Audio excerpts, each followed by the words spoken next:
자, 우리가 철근 콘크리트 구조에서는 그 부집 공사가 가장 많은 시간과 원가와 노동력이 소비된다고 이렇게 이야기했었죠. 저번 시간에. 자, 그런 그 부집 공사가 어떤 식으로 구성되는지, 어떤 구성 요소들을 가지고 진행이 되는지 한번 알아보도록 하겠습니다. 자, 우리가 보면은 이걸 폼이라고 이야기하죠. 그 부지 우리가 규격화된 폼들을 우리가 만들어서 이제 사용하고 있습니다.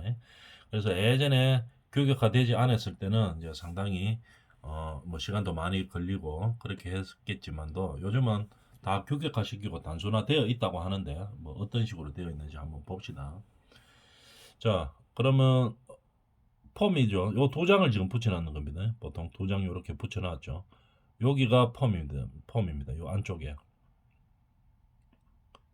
폼이죠. 거푸집을 말하는 겁니다. 거푸집이 그럼 어떻게 생겼나 한번 보고 할까요?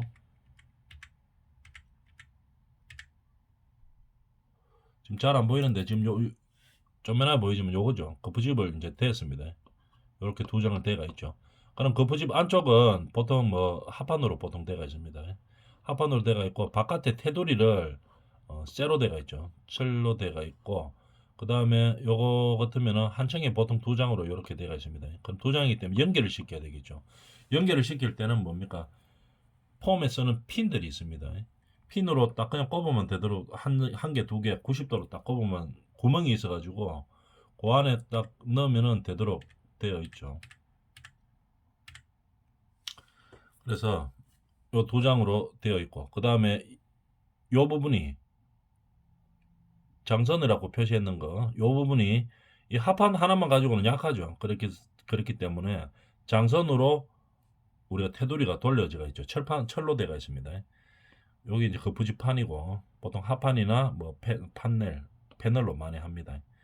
그 다음에 요건 장선이고 그러니까 이제 유지를 하는 거겠죠. 변형을 방지하고 거푸집이 틀어지면 안 되니까 이 장선에서 이제 되어 있는 겁니다. 장선에는 구멍이 되어 있죠. 구멍이 파여져가 있어가지고 높이로라든지 밑으로라든지 위로라든지 옆으로 이제 뭐 붙여야 되겠죠. 붙일 때 핀이 꼽히도록 되어 있는 형태입니다. 간단하죠. 구멍에 그냥 핀 꼽아 여면 됩니다. 하나, 두 개, 90도로 꼽아 여면 딱 연결되도록 되어 있습니다. 그 다음에 이렇게 해가 연결시키고, 그 다음에 콘크리트, 물론 이 안에 철거는 있었겠죠. 그럼 콘크리트를 여기 탓을 했다고 한번 생각해 봅시다. 압력이 있기 때문에 당연히 벌어지겠죠. 벌어지기 때문에, 거푸집하고 거푸집을 이렇게 잡아주는 역할을 하는 게 있습니다. 안 버려지도록 잡아줘야 되겠죠. 요걸 갖다가 타이라고 이야기하죠. 펌 타이라고 이야기합니다. 벽이 만약에 두께가 250이면은 요 타이가 250짜리를 쓰면 됩니다.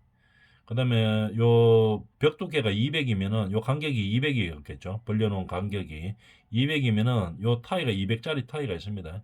그래서 요 폼 타이를 사용해 주면은 이제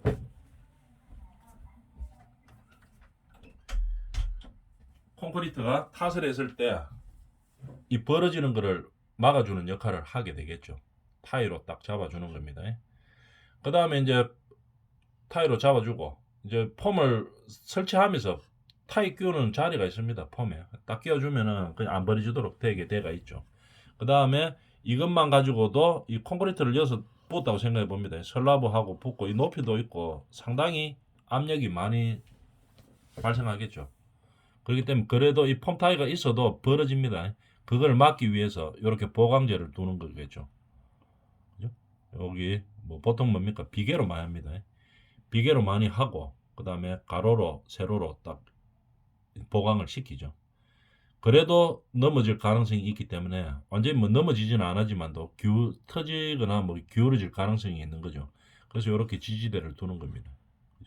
이런 식으로 구성이 되어 있습니다. 벽체그 부집을 말하는 거죠. 그럼 요래 해놓고 그 다음에 어떻게 합니까? 요 위에다가 그 바닥 슬라브를 연결시키는 거겠죠. 물론 보도 있을 거고 이렇게 연결시켜 가지고 이 탓을 할 때 벽부터 먼저 탓을 하고 쭉 올라오고 난 다음에 그 다음에 슬라브하고 같이 탓을 해서 한꺼번에 일체화를 시키는 겁니다. 이런 식으로 되어 있는 구성 요소들의 이름들이겠죠. 거푸집 널이 뭡니까? 요거 거푸집의 콘크리트가 양생되기 전까지 어떤 형상을 유지하기 위해서 만들어 놓은 거죠. 그런 식으로 이름이 거푸집 널입니다. 그 다음에 장선은 뭐 이 거푸집 판이 판때기죠. 뭐 예를 들어서 뭐 어떤 겁니까? 하판이나 뭐 판넬이나 이런 것들로 많이 합니다. 주로 하판으로 많이 하죠. 그래서 요것들이 변형이 하판은 그래도 콘크리트 압력을 이길 만큼 힘은 없습니다. 그렇기 때문에 거푸집판의 변형을 막기 위해서 이 장선을 돌린다고 했죠. 아까 그림에서 봤던 쇠로 돌리는 겁니다. 쇠로 돌리면서 장선에서는 뭐합니까? 변형도 방지하지만 이 거푸집하고 이 거푸집하고 연결시킬 수 있도록 쇠에다가 다 장치를 해놨죠. 타이도 묶을 수 있고 핀도 꼽을 수 있도록 딱 해놨습니다. 그래서 이 장선이 있기 때문에 잘 변형이 일어나지 않죠. 그 다음에 이제 보강제를 두는 겁니다. 보통 이 압력이 상당합니다. 엄청납니다. 이거 콘크리트 타설 할 때. 그래서 특히 밑에서부터 이렇게 이제 올라와 줘야 되는데 위에서 콘크리트 타설하는 아저씨들이 슬라브 치기 전에 이 벽면부터 먼저 치죠. 먼저 치는데 원래는 이 트레미관 같은 거 펌프가 같으면 슈트를 말하는 거죠. 이 안쪽으로 넣어서 여기서부터 이렇게 쳐가지고 서서히 이렇게 올라와야 됩니다. 트레미관 같은 걸 꼽아가지고 그러면 이쪽에서 압력이 많이 발생하지 않겠죠. 예를 들어서 이 위에서 트레미관이 호수 같은 거죠. 트레미관을 집어넣고 위에서부터 탓을 해가지고 서서히 콘크리트를 채워서 나왔다고 생각해 봅니다. 그러면 트레미관을 쭉 빼면서 이제 타설을 하겠죠. 그러면 어떻게 됩니까? 이 거푸집 쪽에 발생하는 압력이 상당히 작겠죠. 작기 때문에 이게 변형이 일어날 가능성이 확실히 줄어드는 거겠죠. 변형이 안 일어나면은 원래 우리가 계획했던 수직도가 정확하게 나올 수 있습니다. 그런데 거래 공사 안 하고 이제 귀찮다고 해가지고 여기서 그냥 펌프카가 이렇게 올라가지고 이제 슈터가 걸려가지고 쭉 올라가서 이제 자바라가 이렇게 있겠죠. 자바라를 갖다 안쪽으로 넣어가지고 이렇게 하는 게 아니고 여기서 그냥 귀찮으니까 바로 쌓았다고 생각해 봅니다.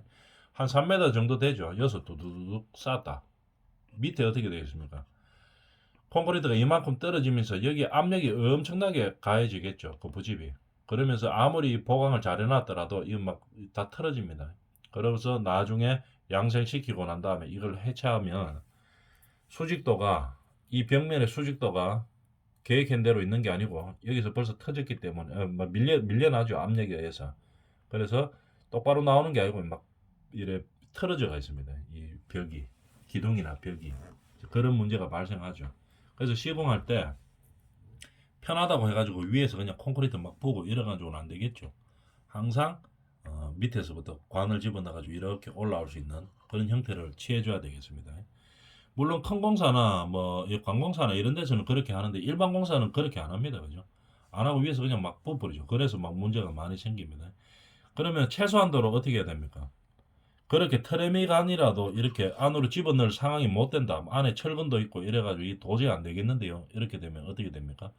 최소한도로 압력을 줄일 수 있는 방향으로 콘크리트를 타설을 해야 되겠죠. 뭐 예를 들면 간단하게 많이 쓰는 방법들이 스티로폴 같은 거 있죠. 두꺼운 스티로폴 같은 거나 합판 같은 걸로 요래 됩니다. 이쪽에 경사를 지어가지고 이렇게 대놓고 콘크리트를 타설할 때 일로 바로 떨구는 게 아니고 이 철판으로 합판이나 스티로폴로 쏘는 거죠. 쏘면은 여기 맞았다가 이렇게 그냥 흘러내려 들어가는 거죠. 그죠? 흘러내려 들어가면은 바로 쏘는 것보다가 압력은 확실히 줄죠. 그래서 이 거푸집 변형이 좀 더 확실히 적게 일어납니다. 그래서 현장 여건에 맞게끔 압력을 최대한 줄일 수 있는 방향을 찾아서 콘크리트 타설을 해줘야 되겠죠.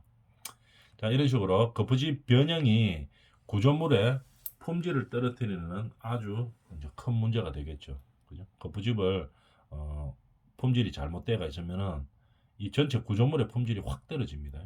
이런 식으로 압력이 가장 적게 미칠 수 있는 방법을 이제 찾아서 타설을 해줘야 되겠죠. 현장마다 다르기 때문에 여러 가지 방법들을 가지고 있지만 그 중에서 이제 가장 좋은 방법들을 여건을 감안해서 이제 방법을 찾아야 되겠죠. 제일 좋은 거는 아까 이야기했다시피 트레미건 넣어가지고 올라오는 건데 뭐 여러 가지 트레미건 들어갈 자리가 없는데요. 자리 없을 가능성도 있죠. 이 철근 하는데 예를 들어가 20전 떨어져가 있는데 뭐 더블로 10mm짜리 더블로 했다. 이러면 트램이 안 들어갑니다. 들어갈 자리도 없죠. 이럴 때 이제 어떻게 할 것이냐, 이런 것들을 계획을 잘 세워야 되겠죠. 이렇게 아까 이야기했던 것처럼 흘러서 들어가는 형태를 취할 것이냐, 압력을 들기 위해서 뭐 이런 여러 가지 방법들을 이제 택해 줘야 되는 겁니다. 그 다음에 뭐 그렇게 그런 게 안 되면 어떻게 합니까? 콘크리트를 한꺼번에 많이 치지 않고 조금만 치면 흘러 들어가게 하면서, 여기 예를 들어 3m다 2m 70이겠죠. 2m 70이다 그러면은 한 500 정도 치고 한 바퀴 뺑 돌아옵니다. 그 다음에 또 500 치고 또 한 바퀴 뺑 돌아옵니다. 그러면 압력이 여기 그 부집에 전달되는 압력이 하중이 확실히 줄어들겠죠. 그 다음에 또 뺑 한 바퀴 돌아와서 또 500 칩니다. 이런 기차치만도 이 거푸집에 가는 하중은, 작업 하중은 상당히 줄어들게 되겠죠. 그러다 보면 그렇게 이제 품질을 생각해서 이제 시공을 하다 보면은 어떻게 됩니까? 나중에 이제 폼을 해체하고 난 다음에 보면은 우리가 원했던 수직도나 이 품질이 정확하게 나와 있는 거죠. 이제 그런 식으로 우리 현장에 맞게 이제 계획을 세워주는 겁니다. 자, 그런 식으로 보강제는 이런 게 보강제입니다. 보통 비계로 많이 합니다. 현장에서는 아시바라고 이야기하죠. 비계로 많이 씁니다. 비계하고 비대하고 쓴 다음에 그 다음에 어떻게 됩니까? 반생, 10반생이라고 이야기하죠. 철산대 10반생 하면 뭐냐면은 철산대 굵기가 10mm라는 얘기입니다. 아주 굵죠. 이런 걸 가지고 딱 잡아주는 겁니다. 그래서 필요에 따라서 이게 합판으로 돼가 있다 그렇겠죠. 그 부집들이 합판으로 꼽아서 이쪽으로 당겨가서 딱 잡아주는 경우도 있죠. 그러다 보면은 이 펌타이 역할을 하는데 펌타이보다 힘이 훨씬 세죠. 이 비계를 통해서 이렇게 잡고 있기 때문에. 그렇게 하는 이유는 전부 다 뭡니까? 우리가 콘크리트 타설 했을 때 구조물의 변형이 일어나지 않게 하기 위해서 그렇게 하는 겁니다. 보강을 잘 하는 거죠. 자, 벽절근은 그런 식으로 이제 구성 요소들이 형성이 돼가 있고, 바닥 그 부집은 어떻게 되가 있습니까? 여기 이제 슬라브 바닥이죠. 요렇게 이제 슬라브 바닥을 하고, 그다음 밑에서 보면은 이것도 마찬가지로 보강제 역할을 하는 거죠. 장선 역할을 하는 게 있습니다. 보통 장선 역할은 뭐로 합니까? 100mm, 100mm 되는 나무 토막이죠. 오비끼라고 이야기합니다. 그걸 가지고 보통 가로 세로로 떼죠. 가로 세로로 딱 떼주는 겁니다. 그죠? 그 다음에 밑에는 처지지 않기 위해서 이렇게 서포트라고 이야기하죠. 서포트로 이렇게 받쳐줍니다. 뭐 잭 서포트도 있고 여러 가지 서포트가 있지만, 기본 서포트는 우리가 뭐 목수 하시는 분들이 돌려가지고 하는 거, 이게 기본 서포트죠. 서포트로 이렇게 받쳐주는 겁니다. 받쳐줄 때 조심해야 될 것은 우리가 처지면 어디부터 처지겠습니까? 슬라브도 그렇고 보도 그렇고 1번, 2번, 3번 같으면은 만약에 우리가 양생될 때 무게가 있으니까 콘크리트 무게가 있죠. 처지죠. 어디부터 처지냐면 중간에 처지게 되겠죠. 중간에 처지기 때문에 서포트를 여기다가 지지할 때 이 길이보다 조금 더 높게 잡습니다. 이걸 약간 더 높게 잡습니다. 어느 정도로 잡느냐? 높이 한 200분의 1 정도 높여주는 겁니다. 만약에 높이가 그러면 2m라고 봅시다. 예를 들어서 200cm죠. 그러면 여기를 한 1cm 정도를 더 올려준다는 얘기입니다. 200cm에서 한 200분의 1에서 500분의 1 정도를 약간 더 들어줍니다. 나중에 처질 거를 계산해서 그렇게 해주는 거죠. 그래서 어차피 중간이 처지기 때문에, 가생이보다는 중간이 처지기 때문에 중간을 약간 더 높게 잡아주는 거죠. 그럼 처지고 나면 어떻게 됩니까? 똑같이 되는 거겠죠. 보통 높이는 계산하면 나오지만 한 보통 200에서 한 500분의 1 정도 됩니다. 2m 정도다 그러면 한 1cm 정도 들어주는 거죠. 보통 우리가 청구가 2m 한 70 정도 되니까 보통 한 1.5cm 정도 들어주면 거의 딱 맞습니다. 딱 떨어지죠. 그러면 이제 그런 식으로 서포트를 이제 해서 보강을 해주는 거겠죠. 그 다음에 긴결제라든지 부속재, 동발이라고 이야기합니다. 그죠? 근데 긴결제 부속, 아까 이야기했던 폼 타이 같은 거 요거죠. 타일을 딱 잡아주는 거죠. 규격화 되어 있습니다. 200이면 200, 벽 두께 따라 다른 거죠. 250이면 250, 딱 이런 식으로 규격화 되어 있는 겁니다. 그 다음에 뭐 이런 것들 밴드라든지 너트라든지 같은 형태의 것들이 있죠. 핀도 있고 기본적으로 기본적으로 제일 많이 쓰는 게 타이하고 핀입니다. 타이는 요거고 핀은 삼각형으로 이렇게 되어 있는 거죠. 삼각형으로 중간에 구멍 뚫기가 있는 겁니다. 그래서 이 장선에 구멍이 있어요. 그래서 하나는 두 개를 수직으로 수직이 아니고 직각으로 딱 꼽으면은 고정 딱 되도록 되어 있습니다. 그러니까 옆으로 가건 밑으로 아래 위로 가건 연결시켜 주는 거겠죠. 이런 식으로 구성 요소들의 이름과 역할에 대해서 한번 알아봤는 겁니다. 자, 그러면 거푸집의 종류에 대해서 한번 볼까요? 이렇게 거푸집이 뭐 우리가 많이 사용되고 하다는데 어떤 종류가 있는지를 한번 봅시다. 대표적으로 제일 많이 쓰는 게 폼이죠, 폼. 그죠? 뭐 유로폼 형태, 유로폼이죠, 유로폼. 우리가 일반적으로 쓰는 게 아까 그림에서 봤던 게 유로폼입니다. 유로폼을 좀 더 규격화시키고 한 층별로 맞추어서 쓰는 거 깽폼. 그죠? 한 층이 똑같아요. 예를 들어서 아파트 같은 거는 1층부터 30층까지 똑같이 올라가죠. 그러면 외벽을 그냥 한 판으로 짜는 겁니다. 외벽 뺑 돌아가면서. 왜냐하면 어차피 똑같기 때문에. 그죠? 유로폼 형태로 만들어서 해체하고 1층 만들어가 해체하고 다음에 2층 올라가가 또 해체하고 이러려고 하면 시간이 너무 많이 걸리죠. 인건비도 많이 들고 이렇기 때문에 아예 외벽을 만든 겁니다. 외벽을 만들어서 그냥 끌었다 1층부터 30층까지 그냥 끌어올리는 거죠. 이렇게 만드는 게 깽폼이죠. 그 다음에 목적에 따라서 터널폼, 테이블폼 뭐 여러 가지 있죠. 주로 많이 쓰는 게 뭡니까? 유로폼하고 깽폼입니다. 깽폼. 깽폼은 외벽에만 쓰는 거죠. 우리가 폼을 설치할 때 보면은 내벽은 어떻게 됩니까? 그래도 설치하는데 시간이 뭐 아주 많이 걸리고 이러지는 않았는데 외벽을 1층에 한번 설치하고 폼 해체하고 난 다음에 2층 외벽을 또 설치하고 또 폼 해체하고 이러려고 하면은 시간이 엄청 많이 가죠. 그래서 한꺼번에 그냥 만들어내는 게 깽폼입니다. 이런 식으로 되는 거죠. 한번 볼까요? 그림 한번 보고 한번 봅시다. 이렇게 깽폼 만들어 제작시키는 겁니다. 제작을 시켜가지고 1층 한 번만 만들면 그냥 그대로 달아 올리는 거죠. 밑에 일하는 사람들 발판도까지 다 만듭니다. 요 있죠. 발판들이 있어가 일하기도 쉽게 만들어 놓는 겁니다. 그 다음에 1층 이제 탓을 했어요. 그럼 폼 해체한 다음에 그냥 바로 들어 올리면 되는 거죠. 이쪽 벽도 들어 올립니다. 양사방 벽 전부 다 만들어 그냥 들어 올리는 거겠죠. 근데 이 깽폼이 좋기는 좋은데 뭡니까? 이게 1층하고 2층하고 3층하고 전부 다 거의 똑같아야지 깽폼을 사용할 수 있는 거죠. 아파트 같은 형태. 1층 완전 다르고 2층 완전 다르고 이러면 깽폼 사용하기가 좀 많이 어렵죠.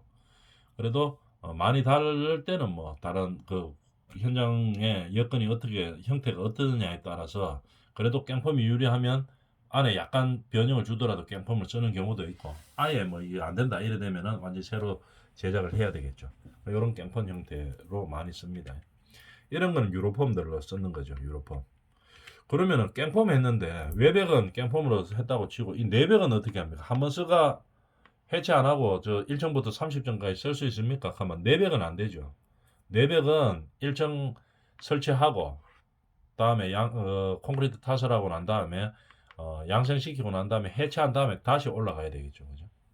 이런 식으로 내벽은 그렇지만 이 외벽에 비해서는 일량은 상당히 작은 편입니다. 그죠? 그거는 자세히 해보도록 하고 일단 형태가 뭐 어떤가만부터 한번 봅시다. 그래서 이런 유로폼과 깽폼 형태가 있다. 그 다음에 옛날에 많이 쓰던 목재나 합판 거푸집 이런 유로폼이 나오기 전에는 뭐 합판이나 목재가 잘라가서 이제 그렇게 하는 수밖에 없었죠. 한 우리나라 70년대 이럴 때. 그 다음에 이제 깽폼이나 유리폼을 하다 보니까 이게 좋기는 한데 좀 무겁다 이 말입니다. 근데 요즘 플라스틱 재질들도 철만큼 강한 것들이 많이 있죠. 그래서 플라스틱으로 만들어 거푸집을 사용하기도 합니다. 그 다음에 특수한 목적을 가진 와플폼이라든지 뭐 메탈 데크는 우리가 철골조 할 때 많이 쓰이죠. 철골조는 보면 물론 이거 철근 콘크리트 다음 이 철골조죠. 그때 많이 나오겠지만 철골조는 뭐가 많이 있습니까? 기둥도 그냥 철골로 세우죠. 기둥 철골로 세우고 그 다음에 어떻게 합니까? 바로 슬라브를 깔죠. 근데 우리가 슬라브를 거푸집을 가지고 뭐 해체하고 이러려고 하면 시간이 많이 들고 비용도 많이 듭니다. 그러니까 데크 철판으로 된 거를 그냥 그대로 깔아버립니다. 어디에? 철골 쪽 건물에서는. 그리고 콘크리트 타설하고 그냥 해체 안 하고 그냥 그대로 놔두죠. 그게 데크입니다. 철판으로 만든 바닥판이라고 보면 되겠죠. 슬라브 바닥판이라고 보면 됩니다. 그 다음에 하프 핏이 핏인데 아까 이야기했던 거 공장에서 반 정도 만들어 옵니다. 거의 다 만들어 옵니다. 들고 와가지고 어떻게 됩니까? 현장에서는 설치한 다음에 일체화 시키기 위해서 접합 부위만 그냥 콘크리트를 간단하게 치는 겁니다. 그러면은 어떻게 됩니까? 하프 핏이가 하나의 일체화가 되는 거겠죠. 그죠? 쉽게 말해가 기둥하고 볼을 공장에서 만들어 옵니다. 그 다음에 정확한 위치에 설치를 하고 그 다음에 연결되는 부위를 어떻게 합니까? 콘크리트 타설을 해서 인체화 시키는 거죠. 그런 형태의 것을 하프핏이라고 이야기합니다. 그 다음에 뭐 특수 목적에 의해서 만드는 시스템 폼 이런 것들을 말하는 거죠. 이런 거푸집의 종류들이 있습니다. 그 다음에 벽체 기둥 거푸집의 처갑 아까도 이야기했다시피 여기가 이제 거푸집이라고 봅니다. 거푸집이라고 보면은 여기서 이제 콘크리트 타설을 했겠죠. 여기서 콘크리트를 부어 넣습니다. 물론 슬라브도 있고 슬라브 하기 전에 기둥이나 벽체에 이제 부어 넣는 거죠. 콘크리트 타설하면은 처갑이 어떤 식으로 되는지를 한번 봅시다. 처갑은 처음에 이제 붓습니다. 붓다 보면은 처갑이 어디가 제일 센가 하면 한번 콘크리트 헤드라고 있죠. 한번 이게 뭔가를 한번 봅시다. 읽어볼까요? 처갑이 최대가 되는 콘크리트의 타설 높이입니다. 어디가 콘크리트 처갑이 제일 높아지냐 이 말입니다. 여기서 여기까지 중에서 그죠? 어떨 때 가장 처갑이 많이 이 거푸집 쪽으로 오게 되냐 이 말입니다. 물론 자세한 거는 구조 때 배우게 되겠지만 간단하게 이야기해보면 콘크리트 헤드는 어떻게 되는가 하면 콘크리트 표면에서 요 표면이죠. 표면 요까지 있을 때는 요가 표면이고 그 다음에 이까지 쳤을 때는 여가 표면이죠. 콘크리트 표면에서 처갑이 최대가 되는 전까지의 거리를 말하는 겁니다. 일정 높이 되기까지는 어떻게 됩니까? 밑에 여기가 최대 처갑이 됩니다. 이쪽 바닥이 제일 처갑이 되는 거겠죠. 근데 이 콘크리트가 쳐가지고 계속 쳐가 올라가면 어떻게 되는가 하면은 계속 밑에가 제일 처갑이 많이 걸리는 게 아니고 바뀝니다. 깊이에 비례하여 처갑이 상승하다가 어느 길이에 도달하면은 오히려 감소되는 게 있어요. 그래서 가다가 최대 처갑이 갔다가 갑자기 이제 조금씩 줄게 되겠죠. 그죠? 이렇게 되는 지점. 그러니까 처갑이 최대가 되는 지점이 어떻게 됩니까? 콘크리트 헤드라고 이야기하는 거겠죠. 콘크리트 헤드는 뭐라고? 콘크리트 표면에서 요 표면이죠. 요까지 쳤을 땐 요가 표면이고 이만큼 쳤을 땐 여기가 표면이죠. 표면이고 여기서 최대 처갑 되는 데까지의 높이를 말하는 겁니다. 요게 콘크리트 헤드예요. 높이를 말하는 거. 요소 요까지 H자. 요게 헤드입니다. 요게 헤드예요. 그죠? 최대 처갑은 어떻게 된다 그랬습니까? 바뀐다 그랬죠. 콘크리트 처음 타설 초기에서는 벽체나 기둥에서는 밑에가 최대 처갑이 제일 많이 걸립니다. 제일 많이 걸리고 적게 걸리다가 일정 높이가 되면은 바뀝니다. 일정 높이가 되면 최대 처갑이 가다가 그 다음에 바뀐다 이 말이죠. 줄어든다 이 말입니다. 처갑이. 이쪽 윗부분은 처갑이 가장 적은 형태로 이제 그 보집에 처갑이 적게 간다 이런 얘기겠죠. 이런 식으로 되겠습니다. 그러면은 우리가 보면은 콘크리트를 타설하고 났을 때 폼을 해체하고 나면 기둥이나 벽 쪽에서 보면은 배부름 현상이 일어납니다. 배부름 현상이 제일 많이 나타나는 높이가 요 지점이에요. 요 지점. 보통 높이에 예를 들어 요 높이를 3m라고 봅시다. 그럼 2m, 바닥에서 2m 정도 되는 높이 1.5에서 한 2m 2m 정도 되는 높이에서 배부름 현상이 많이 일어납니다. 왜냐하면 여기 최대 처갑이 걸렸죠. 최대 처갑이 걸리는데 여기를 폼을 갖다가 우리가 거푸집을 장착할 때 보강을 좀 제대로 안 했다든지 그 다음에 장착을 제대로 안 했을 때는 이쪽에 압력이 제일 처갑이 제일 많이 걸리기 때문에 이쪽이 배부름 현상이 발생하는 거겠죠. 쉽게 말해서 거푸집이 벌어진다 이 말입니다. 이렇게 수직도를 정확하게 유지하지 못하고 압력이 있기 때문에 이쪽에 밀려 나갔다 이 말이죠. 그죠? 심한 경우 터지기도 하죠. 폼 한 장 터져 나가는 경우도 많습니다. 그 보강을 제대로 안 해놓으면. 그렇지만 여기가 최대 저압이 가장 많이 걸리는 지점입니다. 요 지점. 3m라고 보면 대충 한 2m 정도에서 보통 많이 걸리죠. 그래서 여기서 나중에 폼을 하고 패착을 하고 나니까 콘크리트가 이렇게 배부름 현상이 나타났어요.